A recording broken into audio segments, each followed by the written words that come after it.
సాధారణంగా ఎయిర్వేస్లో మనకి మామూలుగా టికెట్ రేట్లలో మనకి తెలియకుండానే ఫ్లైట్ టికెట్లలో ఓ 10-15 ఛార్జీలు ఉండిపోతాయి.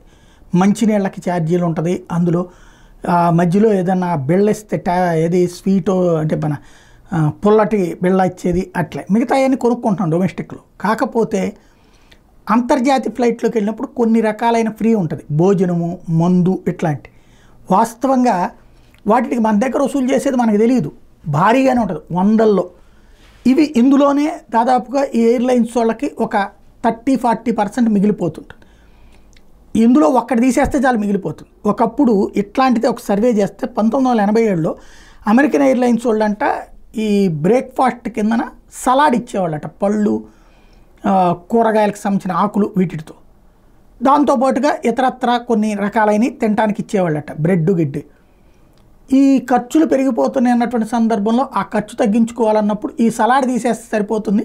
ఈ సలాడ్లో 100కి 70 మంది తింటలేదు, సగం పారేస్తున్నారు, 3 వంతులు పారేసే వాళ్ళు ఉన్నారు, అసలు తిన్నోళ్ళు ఉన్నారు. కానీ మనం ఆర్డర్ ఇచ్చాం కాబట్టి అది వాళ్ళకి పూర్తి పేమెంట్ పెట్టాల్సిందే అని చెప్పి దానివల్ల లాస్ అవుతున్నాం అని చెప్పారట.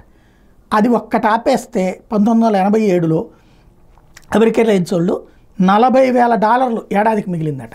అట్లాగే ఇప్పుడు ఫ్లైట్లకి సంబంధించి ఇంటర్నేషనల్ ఫ్లైట్స్ మెయింటైన్ చేసేటటువంటి దాంట్లో అవసరమైనవి ఉంచి అనవసరమైనవి ఆపితే చాలా మిగులుతుంది. అది టిక్కెట్లలో తగ్గిస్తే జనం బాగుపడతారు, విదేశాలకు టూర్లు పెరుగుతాయి.